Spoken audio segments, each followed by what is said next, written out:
Mesdames et messieurs, chers frères et sœurs, maintenant parlons de l'égarement. Alléluia. Parlons maintenant de l'égarement.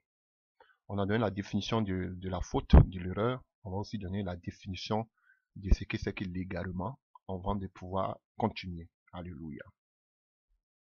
Alléluia. Quand je prends la définition dans le dictionnaire du mot égaré, alléluia, je fais cela pour que vous puissiez comprendre avant qu'on rentre dans la parole. Alléluia. La première définition qu'on peut parler, on peut dire de quelqu'un qui est égaré. Alléluia. Le égaré qui signifie c'est écarté du droit chemin. C'est écarté du droit chemin. Qui s'est perdu, qui ne sait plus où il est. Voici ce que veut dire égarement. Égaré. Quelqu'un qui s'est écarté du droit chemin, qui s'est perdu, qui ne sait plus où il est. Et comme je l'ai dit, qui s'est jeté, au sens figuré, qui s'est jeté dans l'erreur. Quelqu'un qui s'égare, c'est quelqu'un aussi qui s'est jeté dans l'erreur. Alléluia. Qui s'est écarté du droit chemin. Alléluia. Voilà. Qui s'est tourné, qui s'est tourné vers les désirs de la chair. Alléluia. Et une autre paraphrase qui dit qu'il s'est jeté dans l'apostasie. C'est pas moi qui dis, hein, ça c'est le dictionnaire. Voilà. Voilà. Celui qui est retombé dans le péché. Et ces gens de personnes, on les appelle les brebis égarées. Alléluia. Donc, on dit une troisième définition. On dit cela de quelqu'un qui a l'apparence ou le comportement, alléluia, il fait qu'on appelle, il a un comportement, quand vous le voyez à l'apparence, alléluia, de la piété, mais au fond, il trahit même, alléluia, l'essence, il trahit même, qu'on appelle, il trahit même la vérité de la parole, alléluia. Il trahit même qu'on appelle la doctrine apostolique, alléluia. Une autre définition, alléluia. Quelqu'un qui est égaré, c'est une personne, un, qui vit peut-être dans le péché, deux, qui blasphème, ou trois, qui est dans l'apostasie. Alléluia. Qui est dans l'apostasie, ou qui blasphème, ou qui pêche. Alléluia. Donc, voici tout ce que je peux dire peut-être de quelqu'un qui s'est égaré. Alléluia. Donc, il y a d'autres exemples, hein, égaré de ses clés. Il s'est perdu. Alléluia. Et détourné du bon chemin. Alléluia. Voilà. Donc, dérouté. Voilà. Donc, il s'est égaré par amour pour ce monde. Alléluia. Donc, c'est tout ce que... Il y a beaucoup de définitions. Alléluia. Vous-même, vous pourrez faire votre recherche pour voir ce que je vais dire égaré. Alléluia. Que le nom de Dieu soit béni. Qu'est-ce que nous pouvons dire, chers frères et sœurs? Alléluia. Depuis que notre Seigneur Jésus-Christ, Dieu, fait chair sur la terre, est venu, qu'il ait vécu en tant qu'homme, mort, et qu'il a été ressuscité, qu'il est monté, alléluia, pour venir nous chercher. Frère, l'Église, comme on appelle, on a assisté à un vaste mensonge qui a commencé à mettre le nom de Jésus-Christ, alléluia, sur toutes les philosophies païennes qui existaient. Et tout cela ont perverti, alléluia, l'Église. Il y a eu deux choses. Non seulement l'ennemi a perverti l'Église après le départ de Jésus et de ses disciples, alléluia, il y a eu aussi l'invention des hommes qui ont été aussi ajoutés à l'Église, de telle sorte que, alléluia, l'Église a dérouté, l'Église s'est égarée. Alléluia. C'est ce que je peux dire. Donc, à partir de quand l'Église a commencé à dérouter? À partir de quand l'erreur a commencé à entrer dans l'Église? Chers frères et sœurs, pour votre information, je peux dire ceci. Il y avait la dernière génération. Je voudrais vous expliquer. Et Dieu voulant, je voudrais beaucoup parler du Nouveau Testament. Alléluia, que beaucoup de personnes ne comprennent pas. Alléluia.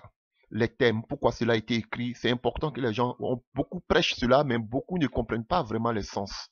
Alléluia, il est vraiment important. L'histoire, c'est vraiment important.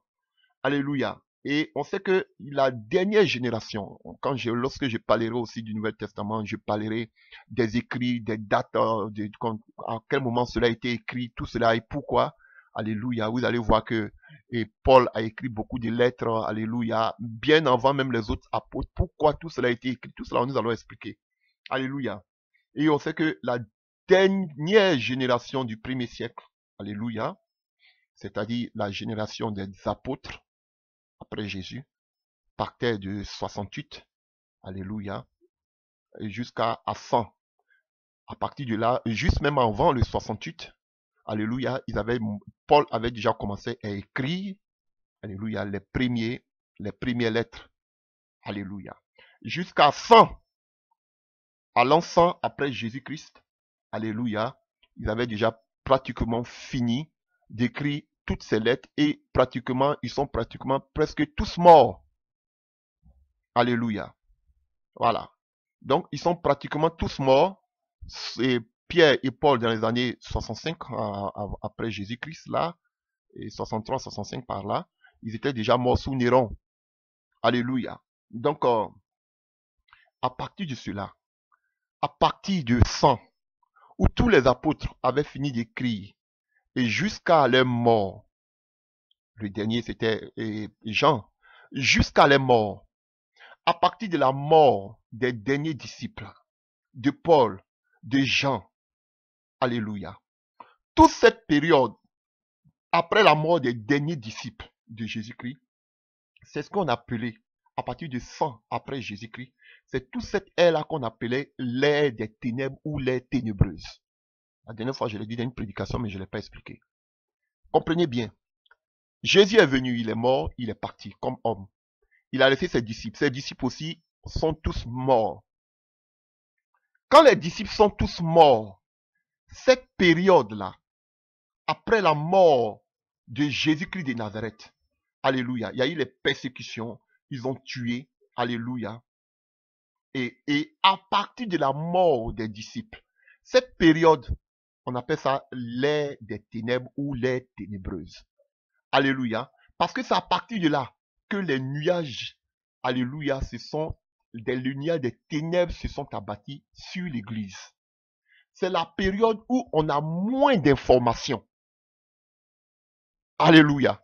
C'est la période de l'histoire où on a peu de sujets, on a peu d'informations, on ne dispose pas de livres, alléluia, après les livres des actes des apôtres, pour nous guider. Alléluia. Aucun écrit, aucun auteur, c'est fini. Après le livre des actes des apôtres, on n'a plus rien vu. C'est vrai qu'il y a eu la révélation que vous appelez l'Apocalypse de Jean, c'est lui de Patmos, Dieu voulant en parlera. Mais parlant de la vie, de la marche des chrétiens, alléluia, voilà. Après le livre des apôtres, on n'a plus d'écrit. On ne sait plus. On n'a plus. C'est la période de l'histoire où on a moins d'informations. Et c'est cette période-là que on appelle l'ère des ténèbres. C'est à partir de là que le voile s'est établi sur l'église de Christ. On n'a pas d'informations. Personne n'a des informations. On ne sait pas. Que sont devenus Timothée? Que sont devenus Apollos, les Tites, les Polycarpes, le disciple? Lui au moins on a eu un peu d'informations sur Polycarpe, qui était le disciple de Jean. Vous voyez? Mais on a peu d'informations après la mort de tous ses disciples. On ne sait pas ce qui est devenu l'église. Jusqu'à vers 120 après Jésus-Christ, on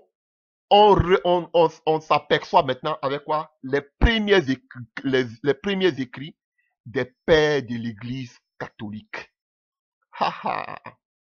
Et durant cette période, de 100 jusqu'à 120 par là, alléluia, alléluia, donc un rideau est tombé sur l'église.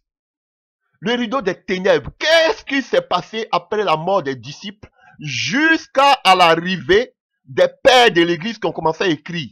L'église était déjà paganisée. Chers frères, j'espère que vous comprenez quelque chose. Chers frères, j'espère que vous comprenez ce que je suis en train de dire. Jésus est venu, il est mort, et quand Jésus est mort, il a laissé ses disciples. Ses disciples aussi ont annoncé l'évangile. Ils ont écrit, vous allez voir les écrits de Paul, les écrits de Pierre et consorts, tout ce que vous savez dans le Nouveau Testament. Ils ont vécu, mais après les morts, on n'a vu personne nous expliquer clairement des livres. On n'a pas vu des livres qu'ont écrit Timothée, les Apollos, la vie des Apollos, la vie de Philippe, et la vie de toutes ces personnes-là. On n'a pas de livres. Il n'y a pas eu d'écrit. Retrouver des Timothées. Quels sont devenus les Timothées? Les gens disent, oui, bon, les traditions disent les traditions, mais il n'y a pas quelque chose de clair, d'exact. C'est la période où on a moins d'informations après la mort des disciples. Quels sont devenus Tite? Quels sont devenus les Timothées? Ils ont écrit des livres ou pas? On n'en sait rien. Celui qui dit qu'il sait quelque chose, il ment. On n'a pas retrouvé jusqu'à aujourd'hui. Et toute cette période-là, des derniers disciples, jusqu'à 50 ans plus tard après la mort de Paul, si Néron, alléluia, c'est cette période-là qu'on appelle les ténébreuses. Là où on n'a aucune information. Frère, c'est en ce moment-là que les ténèbres, parce qu'il y avait une persécution atroce, ont tué les chrétiens. Beaucoup de chrétiens sont morts martyrs. Donc, toute cette période de persécution jusqu'à, c'est toute cette période-là qu'on appelle ou bien l'âge des ténèbres. Si l'église, on n'a plus entendu parler de l'église. Lorsque l'église se relève, 120 ans après Jésus-Christ, on se relève avec les premiers écrits, alléluia, des églises qu'on appelle des pères de l'église catholique. Les Eusèbes, ils sont pleins. Alléluia. Les pères catholiques. Ce sont les premiers, après cette période-là, ceux qui se sont levés pour continuer l'église. 120 ans plus tard, on vient, voici l'écrit des premiers pères. Vous pouvez voir les pères, ils sont nombreux. Les pères de l'église catholique. Appuyés sur la philosophie des Grecs. Parce qu'en ce moment, il y avait la Grèce qui dominait. La philosophie grecque. Alléluia. Et quand l'église se relève à partir de ces disciples-là, frère, on assiste à une église complètement différente que celle qui existait au temps de Pierre et de Paul. Waouh! J'ai la chair de poule. Ce n'était plus la même église. Le paganisme était entré dans l'église. L'égarement était déjà là. Après l'ère des ténèbres. Parce que pendant l'ère des ténèbres, il y avait la persécution des vrais chrétiens tués. Mais pendant l'ère des ténèbres, il y a eu beaucoup de paganisme. Alléluia. Parce qu'on avait moins d'informations après la mort des apôtres. Où sont les Timothées? On ne sait pas. Où sont les Tites? Mais ils n'ont rien écrit. On ne sait pas. Tous ces livres que vous voyez, c'était des livres pendant que les disciples vivaient. Mais après la mort des disciples, on n'a plus vu de livres écrits.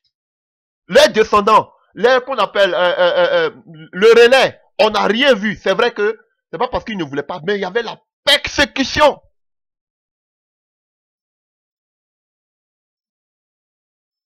Là, Satan a fait tomber un profond sommeil sur l'église, un voile. C'est là, voilà pourquoi on appelle l'ère ou bien l'âge des ténèbres sur l'église. Et lorsqu'on se relève, c'est les pères catholiques qui sont là.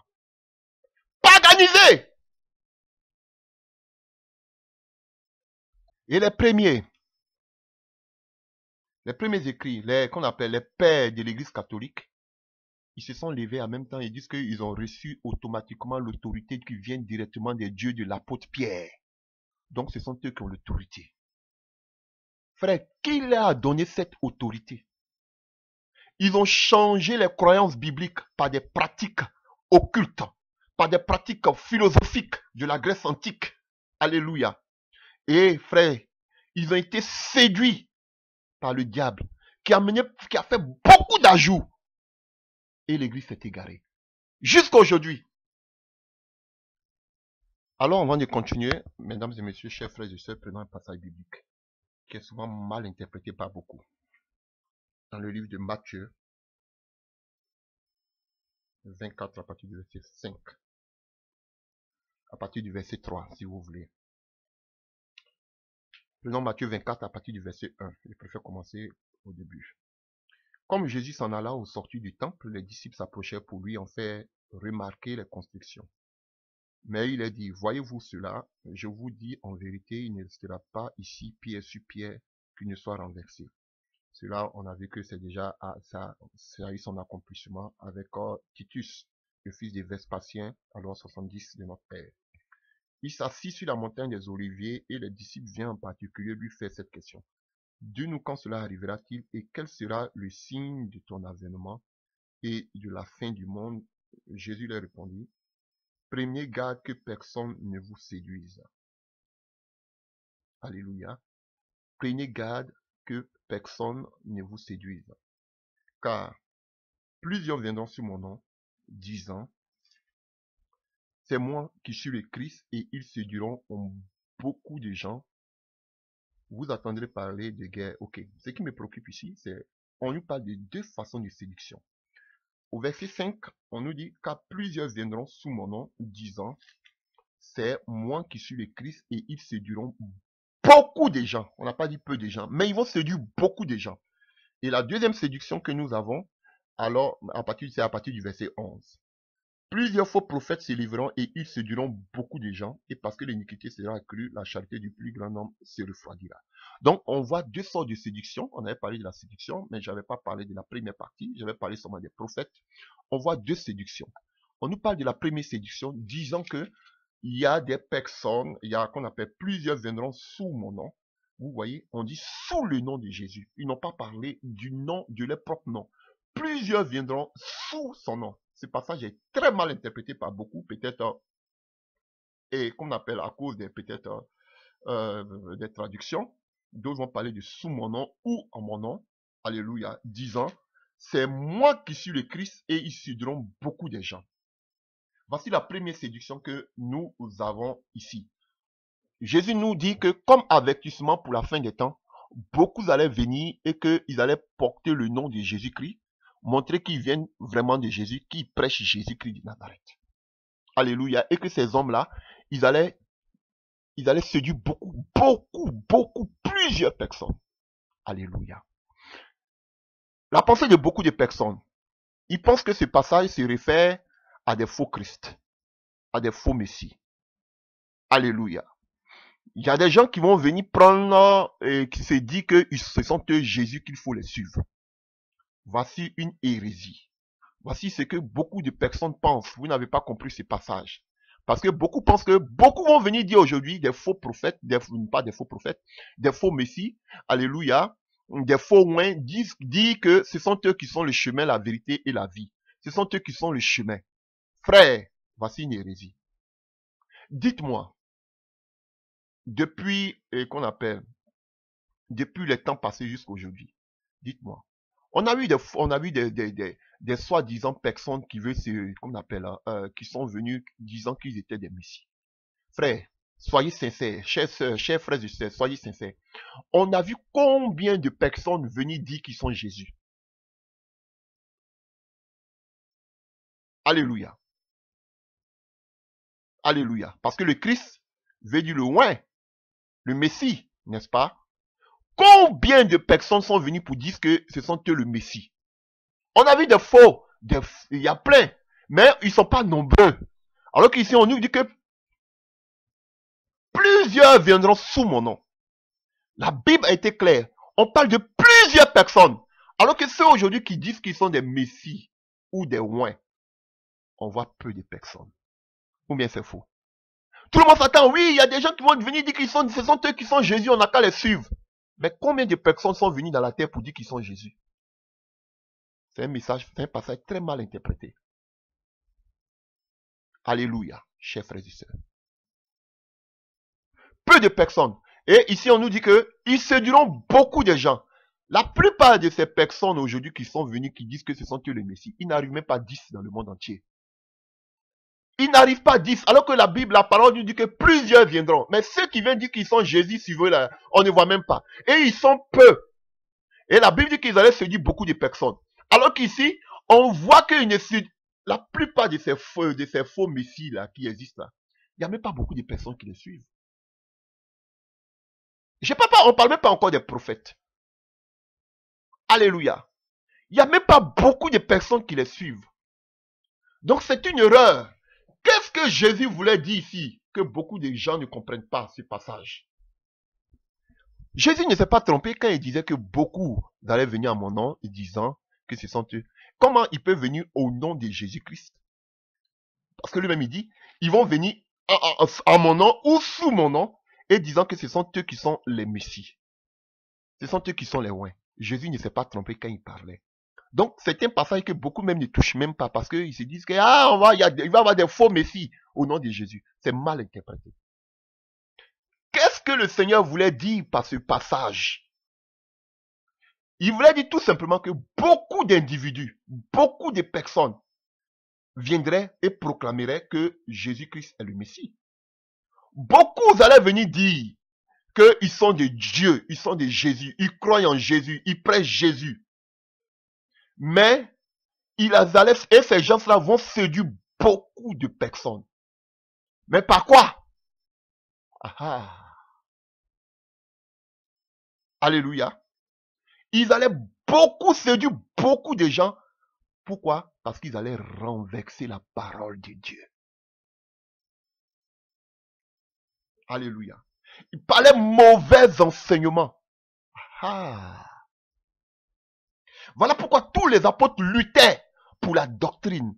Donc ce que le Seigneur veut dire ici, la première des choses qui allait égarer l'église, c'était les mauvais enseignements. Et la deuxième des choses qui allait encore égarer l'église, c'était la venue maintenant des prophètes. Et nous, la venue des prophètes, des faux prophètes, c'est ce qu'on a été de vivre maintenant. Nous autres, on vit maintenant. C'est le temps que nous vivons, les faux prophètes. Sinon, ce qui a égaré l'église pour la première fois, c'était les mauvais enseignements. Et frère, je vous dis que ça a réussi. Parce que qu'on appelle après, pendant l'ère des ténèbres, frère, il y a eu beaucoup de mauvaises doctrines qui sont entrées dans l'église. Alléluia. Continuez par le catholicisme romain. Et aujourd'hui, qui a plus de membres que le catholicisme romain? Pourtant, ils sont dans les fausses doctrines. Et le Seigneur dit que par ces fausses doctrines, ils allaient avoir séduit beaucoup de personnes.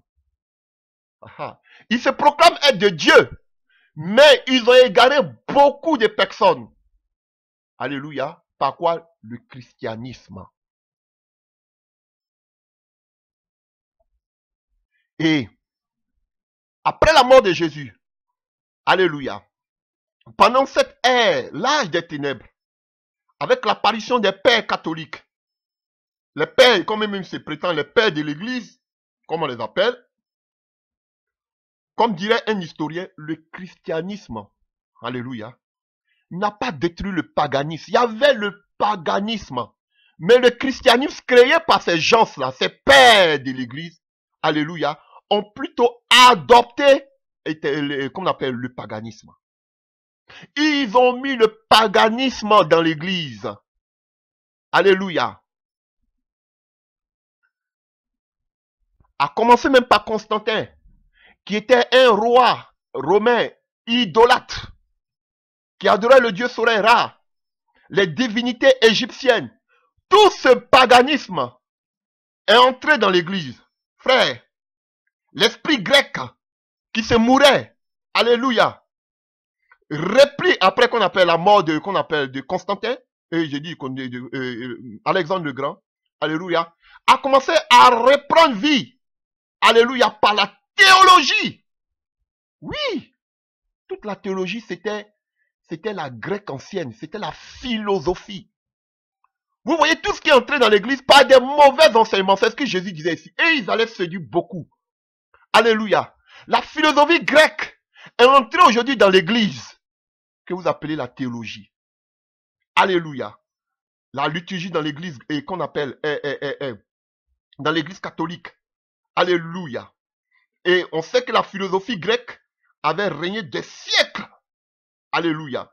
Sur tout le monde entier. Et on sait que le christianisme qui est né en ce moment, frère, n'a jamais sérieusement essayé de marcher selon la parole de Dieu. Le christianisme qui est un paganisme, qui est un mélange du paganisme, alléluia, et de la parole de Dieu. Ils n'ont jamais suivi l'exemple de Jésus-Christ de Nazareth. Alléluia, je vous dis la vérité, le christianisme que vous appelez n'a jamais marché, alléluia, selon la parole de Dieu. Mais c'était un ensemble, alléluia, d'abominations, de paganisme, alléluia, qui se trouvait déjà en Égypte ancienne, dans toutes ces anciennes contrées romaines, et de la philosophie grecque qui ont influencé l'Église. Qui ont influencé, parce que quand vous allez voir, presque tous ces pères de l'Église étaient tous des philosophes. Alléluia. C'était tous des philosophes. Et la philosophie qui venait de la Grèce ont influencé l'Église jusqu'à aujourd'hui, que vous appelez aujourd'hui la théologie, que beaucoup disent que pour être pasteur, il faut faire, c'est la théologie. Alléluia. Une abomination. C'est ce que Jésus disait en disant que beaucoup, ils séduiront plusieurs. La première des choses, c'est pas les prophètes, mais c'est l'enseignement, les œuvres, l'hérésie qui est entrée aujourd'hui dans l'église de Christ. Les mauvais enseignements qui sont entrés dans l'église de Christ. Depuis l'ère ténébreux, depuis l'arrivée des pères de l'église, qui étaient des philosophes, qui ont mené des doctrines mondaines, païennes, avec Constantin, tout cela, frère. C'est de ce que Jésus parlait ici, lorsqu'il parle de Matthieu 24 à partir du verset 5.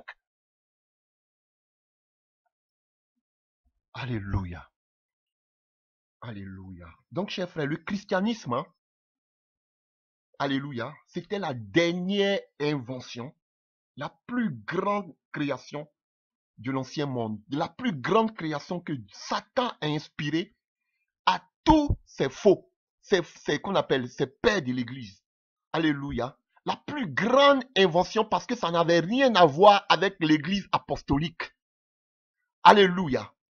Alléluia. C'était le mélange du paganisme. Alléluia. Avec la parole de Dieu. Oh, alléluia, chers frères et sœurs. Donc, ils n'ont pas détruit le paganisme. Au contraire, ils ont embrassé le paganisme et qu'on appelle la philosophie grecque. Par exemple, ils ont introduit dans l'église ce qu'on appelle le néoplatonisme. Vous savez ce que c'est le néoplatonisme? Alléluia. C'est un courant philosophique. Alléluia.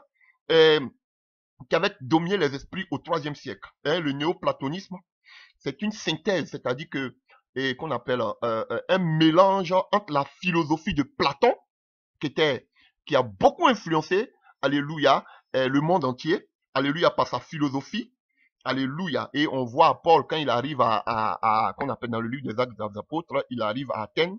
On voit comment les gens étaient des épicuriens, de Platon, la philosophie et la théologie hindoue. Donc c'était un mélange entre la philosophie de Platon, la théologie hindoue et juive. Alléluia. Et tout cela ont été mis dans ce qu'on appelle le christianisme, mais ce n'est pas biblique. Les chrétiens ne sont pas dans le christianisme. Nous sommes chrétiens, mais on n'est pas dans le christianisme. C'est le paganisme, c'est un mélange, c'est l'apostasie. Alléluia. Moi, je ne suis pas dans le christianisme. Je suis chrétien. Alléluia. Chers frères et sœurs. Donc, voici déjà qu'on appelle un courant philosophique qui était mis le néoplatonisme.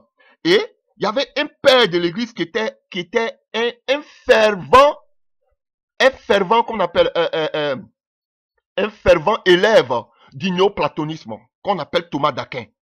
Alléluia. Qui enseignait cela. Alléluia. Et il nous disait qu'on pouvait comprendre les choses spirituelles de l'âme. Alléluia. Et on pouvait comprendre les choses de l'au-delà, par la philosophie de Platon.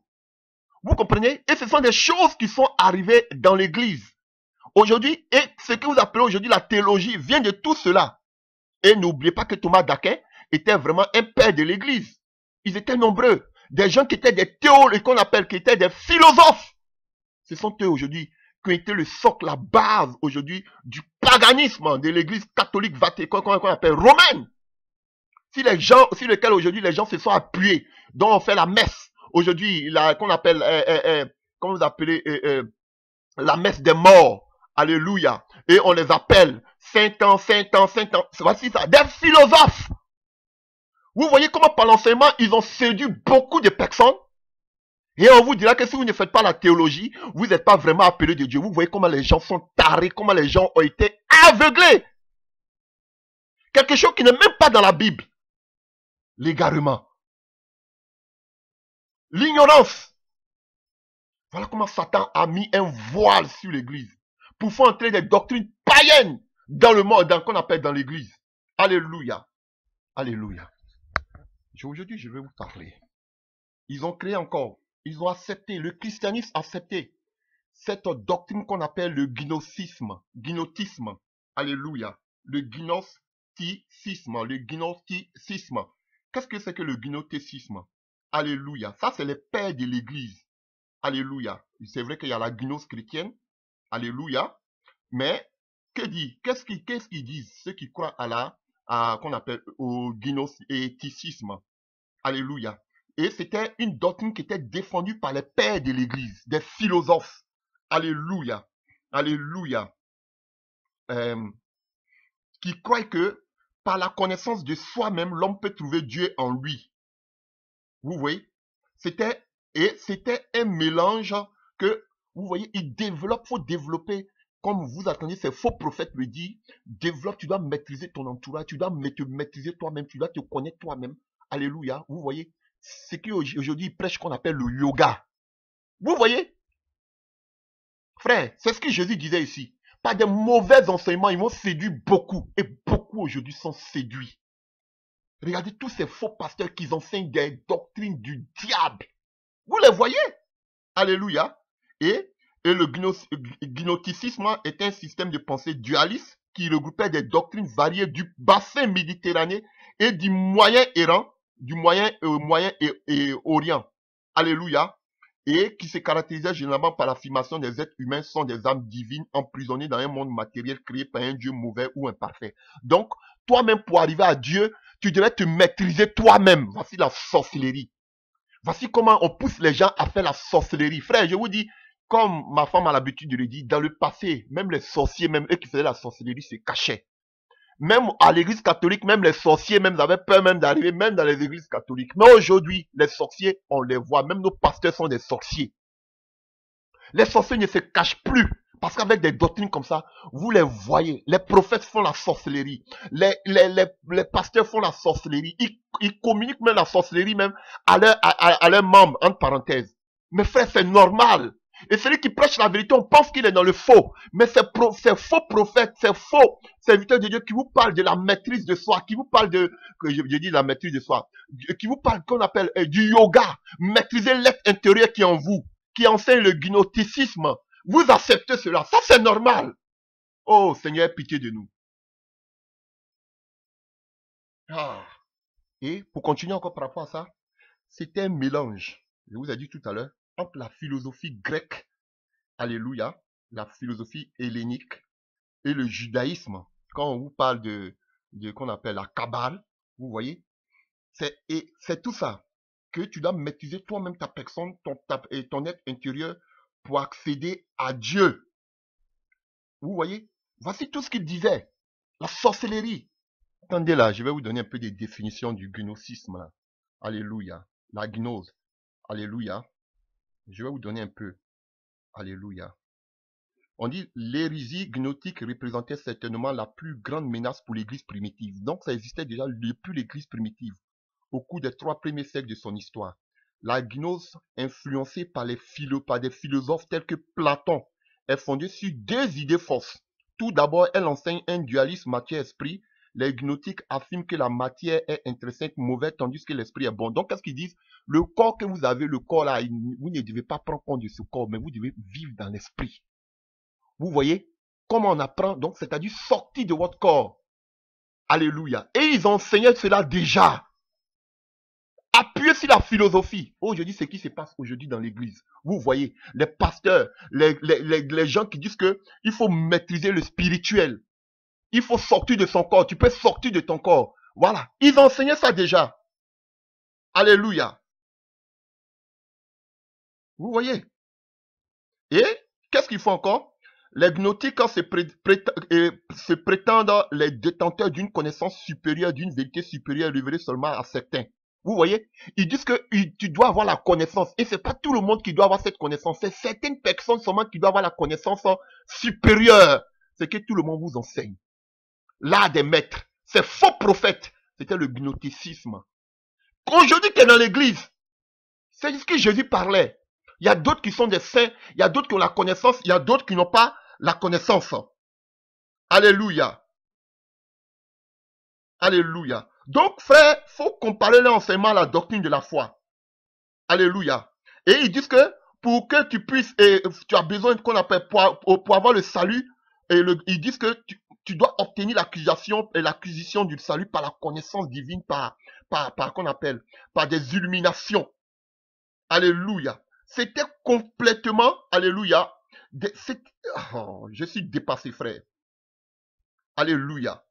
Alléluia. C'était complètement différent à la parole. Son principe même, alléluia, est contradictoire à l'essence de la vie chrétienne. Mais on vous enseigne cela. Vous acceptez qu'un chrétien peut sortir de son corps. C'est le gnosticisme qu'on vous enseigne. Que vous pouvez avoir la connaissance. Quand vous vivez dans l'esprit, parce que la chair est faible, la chair a le péché, mais vous pouvez vivre dans l'esprit. C'est l'esprit. En vivant dans l'esprit, vous pouvez avoir la puissance. C'est ça, on vous enseigne, le gnosticisme. Et c'est ce que beaucoup de pasteurs disent aujourd'hui, que vous pouvez avoir quoi? Vous pouvez qu'on appelle sortir de votre corps, c'est normal. Voici l'enseignement. Ils viendront en mon nom. Alléluia. Ils vont vous dire qu'ils sont de Dieu, mais ils vont vous enseigner, ils vont donner de mauvais enseignements.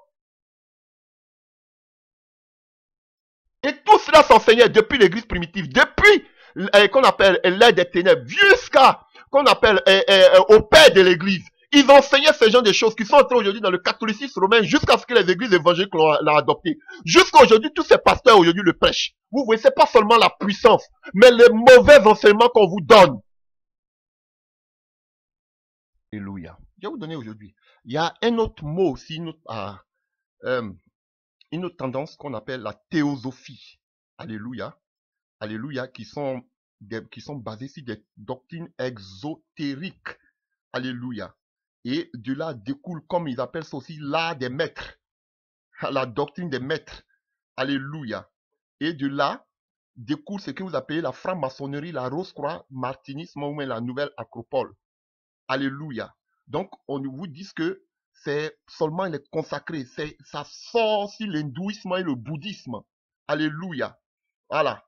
Et ils vous disent que pour acquérir la vérité, ils parlent de la vérité éternelle. Donc, c'est-à-dire que, frère, je suis dépassé. Et tout cela, ils vont amener ça dans l'église. Alléluia. Pour acquérir la vérité éternelle. Ça, voici la sorcellerie. Qu'est-ce qu'ils disent? Alléluia. Que les théosophes lient l'origine de la théosophie aux efforts pour atteindre la divinité. Il faut faire des efforts qui existent dans toutes les cultures anciennes. Ils soutiennent qu'on peut trouver la démarche théosophique au travers d'une chaîne interrompue de transmission, d'enseignement en Inde. Voilà pourquoi vous voyez beaucoup vont en Inde. Vous voyez? Oh. Mais qu'elle existe dans la Grèce antique, dans différents écrits comme ceux de Platon. On revient encore dans la théologie, dans la philosophie, alléluia, de Platon. Alléluia. Vous voyez? Et tout cela est leur emblème. Imaginez-vous quel est leur emblème. Alléluia. Leur emblème, c'est quoi? La croix qu'on appelle l'étoile de David, entourée d'un serpent. Vous voyez, l'étoile de David est diabolique. Et tout cela, ça s'enseigne. Ça s'enseignait, qu'on appelle les pères de l'église, entre parenthèses, enseignaient tous ces genres de choses. Qu'aujourd'hui, plusieurs des prophètes sont en train de parler de ça aujourd'hui devant vous. La 4e dimension, les secrets de l'onction, tout ça, la sorcellerie. Et vos yeux ne sont pas ouverts, vous les suivez. Parce qu'ils sont populaires. Donc quand ils sont populaires, tout le monde, ils ont des grandes églises, ils ont des grands bâtiments, ils parlent, donc vous pensez qu'ils sont de Dieu. Oh, que Dieu ait pitié de vous. Jésus. Et qui parle de théosophie, parle des doctrines secrètes. Alléluia. Et cela retombe automatiquement sur ce qu'on appelle le nouvel ordre mondial. Alléluia. et on les retrouve généralement dans les manœuvres politiques. Vous voyez, ce sont des œuvres occultes exotériques, chers frères et sœurs. Et tout cela a influencé l'Église. Alléluia. Alléluia. Et c'est devenu même, c'est une société théosophique, c'est une, je vous dis, hein, ésotérique, hein, une organisation, alléluia. Je ne veux même pas dire celle qui a formé cela. Alléluia. C'est une confrérie universelle qui est représentée aux États-Unis. Alléluia. Et ils disent que c'est une organisation formée afin d'avancer les principes spirituels et la recherche de la vérité connue en tant que théosophie. La société théosophique a été fondée en New York en 1875 par Elena Blavatsky. Alléluia. Vous voyez? L'objectif initial est l'investigation, l'étude, l'explication des phénomènes médiumniques. Alléluia. Vous voyez? Et tout ça entré dans l'église. Une autre création encore. Avant, je vais vous laisser, c'est le dernier exemple que je vais prendre. Le monachisme. Peut-être vous n'avez pas écouté le mot, mais quand je vais expliquer, vous allez comprendre. Le monachisme, c'est l'état et le mode de vie de personnes qui ont prononcé des vœux religieux et font partie d'un ordre dont les membres vivent sous une règle commune séparée du monde que vous appelez les moines, et pour les femmes, les moniales. Le mot vient du grec ancien monos qui signifie solitaire et plus particulièrement célibataire. La première institution connue du monachisme est celle du bouddhisme. Theravada. Il y a 25 siècles dans le bouddhisme, le monachisme est l'un des 3 refuges particulièrement propices à la méditation qui constitue le cœur de la pratique. Donc vous voyez, les moines, vous avez entendu parler des moines, c'est quelque chose qui est entré dans l'église. Et ça venait d'où? Des bouddhistes. Qu'aujourd'hui vous voyez les moines, vous les voyez ici, ils disent que ce sont des moines, ils sont des célibataires, ils vivent dans la chasteté, en dehors de tout le monde, ce n'était pas biblique. Ça venait de qu'on appelle du bouddhisme, les moines qu'on appelle bouddhistes, c'est entré dans l'église. Que vous voyez aujourd'hui. Par l'enseignement, comme Jésus disait, ils vont séduire plusieurs. Mais combien de personnes ont été séduites par ces enseignements? Combien? Alléluia. Et vous respectez les moines. Oh, ce sont des saints. Qui vous a dit que ce sont des saints? Leurs origines viennent du bouddhiste. C'est entré dans l'église. La philosophie, la théologie, qui vient de la philosophie platonienne. Mais vous acceptez ça aujourd'hui et vous dites que pour être pasteur, tu dois faire la théologie. Voici la sorcellerie. Vous voyez comment vous êtes égarés? C'est ça on appelle l'erreur. Donc, chers frères et sœurs, tout ce que les disciples de Jésus, les apôtres de Jésus étaient en train de combattre, après leur mort, l'âge des ténèbres a adopté, ils n'ont pas détruit le péché. Au contraire, ils ont accepté toutes ces doctrines païennes, telles que aussi la Trinité, et égyptienne qui venait d'Égypte, qui venait de l'Inde, qu'ils ont aussi accepté, adopté.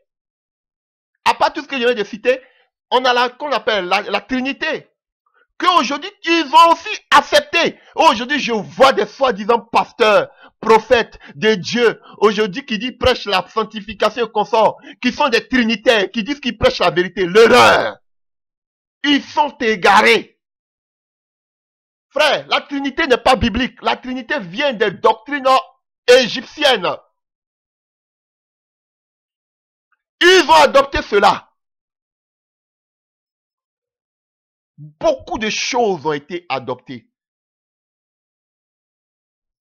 Jésus n'a pas créé le christianisme. C'est les hommes qui ont créé le christianisme, appuyés par le diable. Jésus n'a pas créé le christianisme. Jésus n'a pas dit que, oui, après moi, il y aura le christianisme. Les apôtres n'ont pas parlé de christianisme. C'est les humains qui ont créé ce thème avec un mélange de toute la paganisation, de toute l'apostasie. Je vous dis. Alléluia. Jésus n'a pas parlé de la messe. La messe, c'était occulte. Alléluia. Ce que vous devez savoir, tous ces qu'on appelle ces pères de l'église là, ils ne se sont ni appuyés sur la vie de Jésus, ni sur les enseignements établis par Jésus. n'initient les enseignements de l'église primitive.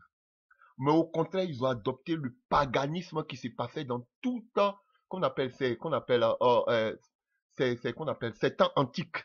C'est de la Grèce jusqu'en Égypte, jusqu'en Inde. Toutes ces doctrines paganisées, ils ont tous mis cela dans l'église. Aujourd'hui, vous les suivez. Et ils vont inventer encore une autre chose. Alléluia.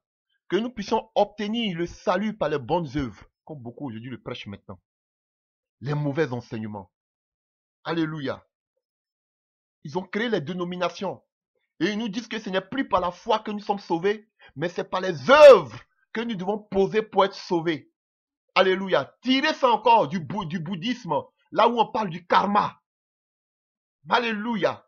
Tu dois te flageller comme faisaient beaucoup de moines. On se flagellait pour pouvoir qu'on appelle expier nos péchés. Ce n'était plus la loi.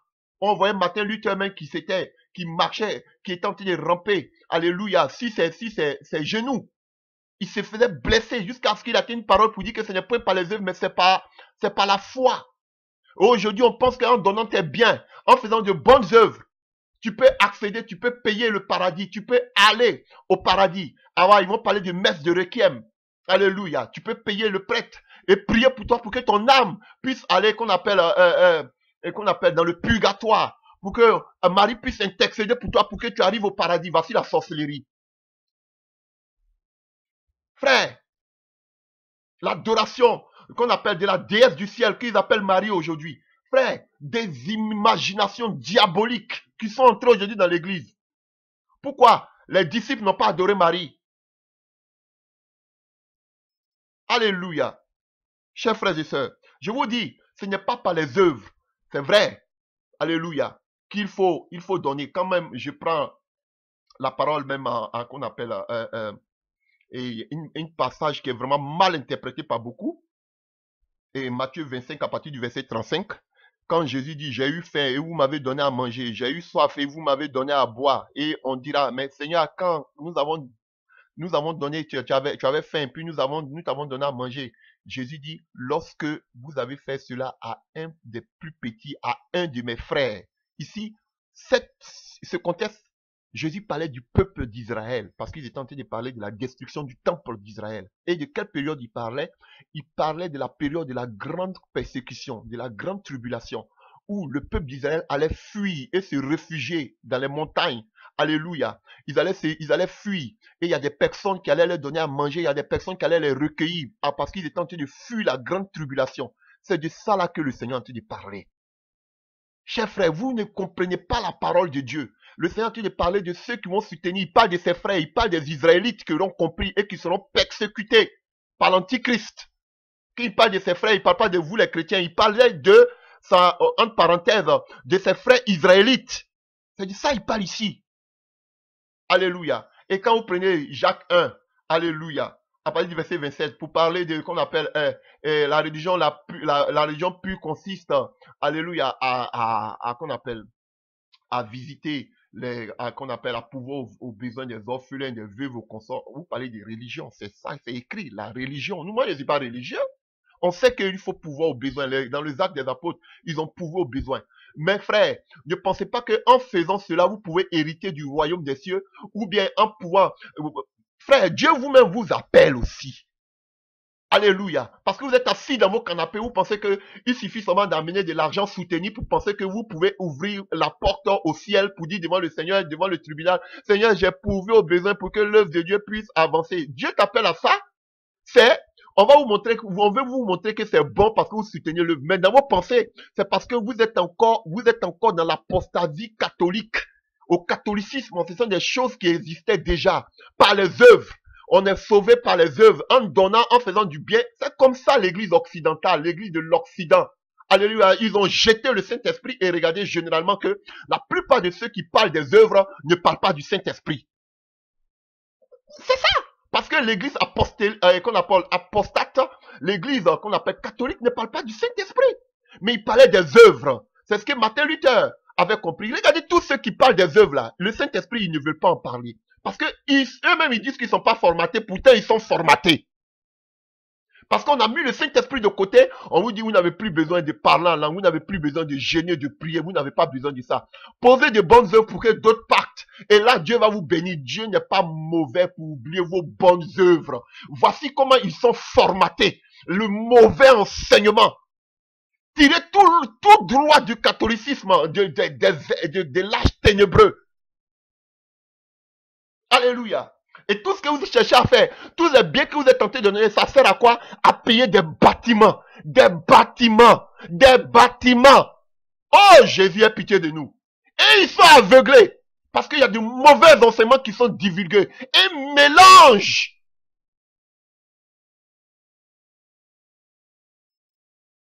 Alléluia.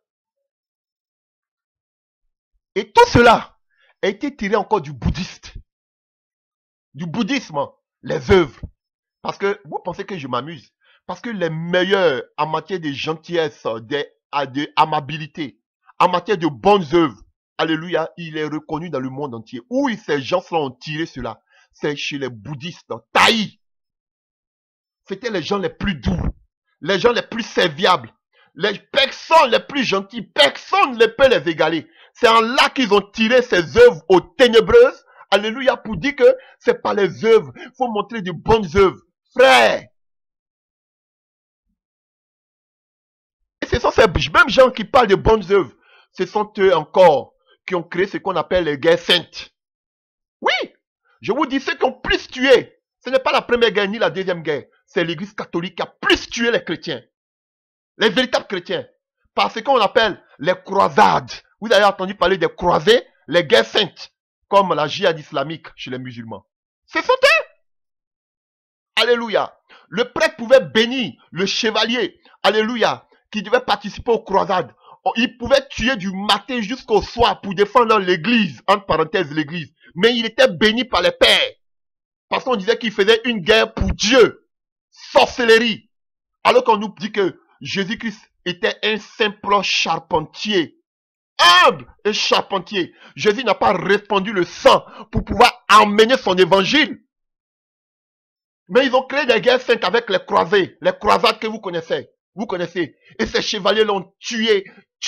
Mais qu'ils venaient, on les bénissait. Parce qu'ils étaient en train de faire une guerre pour l'église.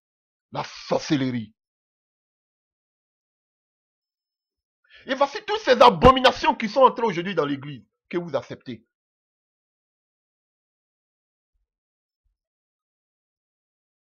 Alléluia. La sorcellerie en plein air, les occultismes en plein air, les faux prophètes sont sur la place publique. Ils vous parlent de la sorcellerie. Aujourd'hui, on parle de la sorcellerie comme si de rien n'était. Je vous dis, c'est devenu un jeu d'enfant. Tout le monde fait la sorcellerie. Même les prophètes, les pasteurs prêchent la sorcellerie. Vous les voyez tous les jours, c'est normal. Ça, c'est ce que nous vivons. La première des choses qui ont égaré, qui ont séduit le monde entier, c'est les mauvais enseignements venant des pères catholiques. Aujourd'hui. Et c'est resté aujourd'hui jusqu'à aujourd'hui. La théologie, est-ce que la théologie n'est pas restée? Si! Une doctrine plantonienne, c'est resté jusqu'à aujourd'hui. On vous dit pour être pasteur, faut faire la théologie, qui n'est même pas biblique fondée. Et ils vont venir me parler ils vont venir me démontrer. Mais vous êtes perdus, égarés.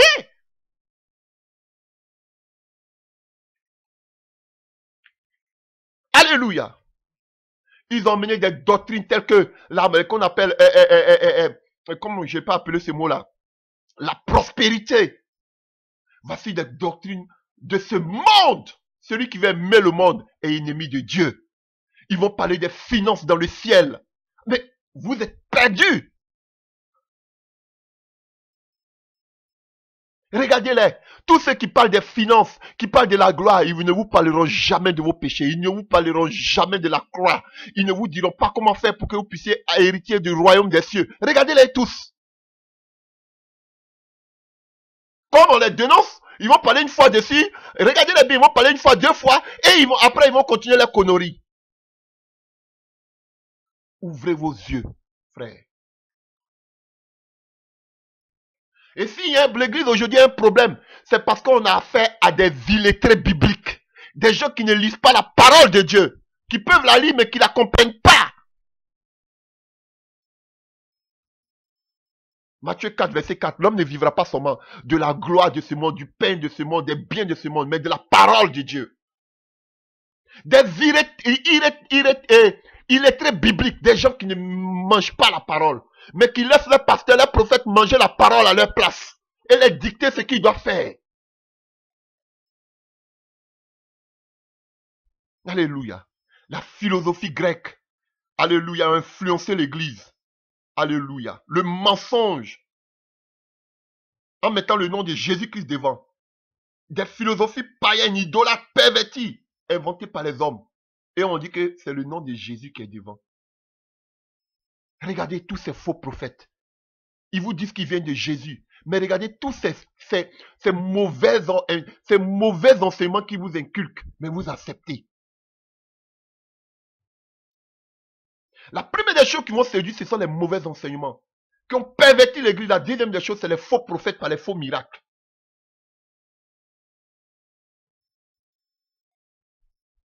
Et des doctrines mondaines, telles que l'achat et la construction des bâtiments.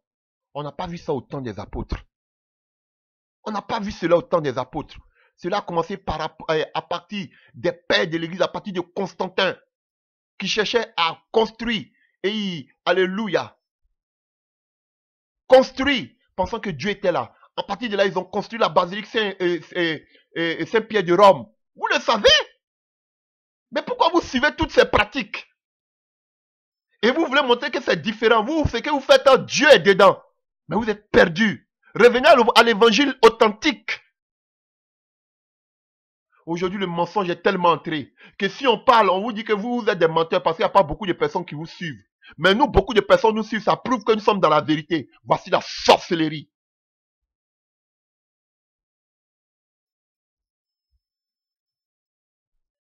Alléluia. Le message aujourd'hui que l'Église doit entendre après la croix. La première des choses, c'est la croix. Révéler Jésus-Christ de Nazareth.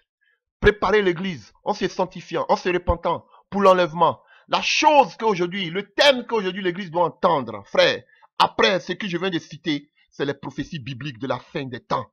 Les prophéties bibliques relatives au temps de la fin. Alléluia. Dont nos peuples ont désespérément besoin.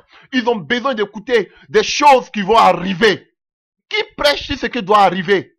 Alléluia. Parce que même vos dirigeants sont aveuglés. Alléluia. Parce qu'ils ne comprennent même pas la parole.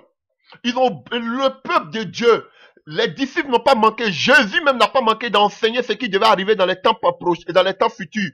Les disciples aussi l'ont enseigné ce qui doit arriver dans les temps futurs. Nous aussi, il se doit que nous puissions enseigner des choses qui vont arriver dans les temps futurs. Prêcher du retour de Jésus-Christ, prêcher de la croix, prêcher des prophéties bibliques des fins de la qu'on appelle des temps de la fin. Ce n'est pas la vision d'une seule personne. Ça doit être la vision de toute l'église. Ils n'ont pas le temps de vous prêcher ce genre de choses. Ils ont le temps de vous prêcher comment avoir des prospérités, des gloires, comment avoir des sociétés aujourd'hui pour endormir les gens en disant que oui, c'est beau à voir. Il faut qu'on donne des travails aux chrétiens. C'est pas de ce qu'on a besoin. Préparez l'église. Matthieu 24, verset 14 nous dit, le monde entier entendra la parole de Dieu. Alors viendra la fin. Que ce peuple-là se lève, aille jusqu'aux extrémités, aux confinités de la terre, annoncer l'évangile. Pour que le Seigneur revienne, que nous partons chez nous à la maison parce que nous sommes étrangers sur la terre. Vous voulez établir vos doctrines, vos royaumes sur la terre. Voilà pourquoi beaucoup diront qu'on n'a plus besoin d'aller au ciel. Tout est sur la terre. Le royaume est sur la terre. Voici la plus grosse abomination.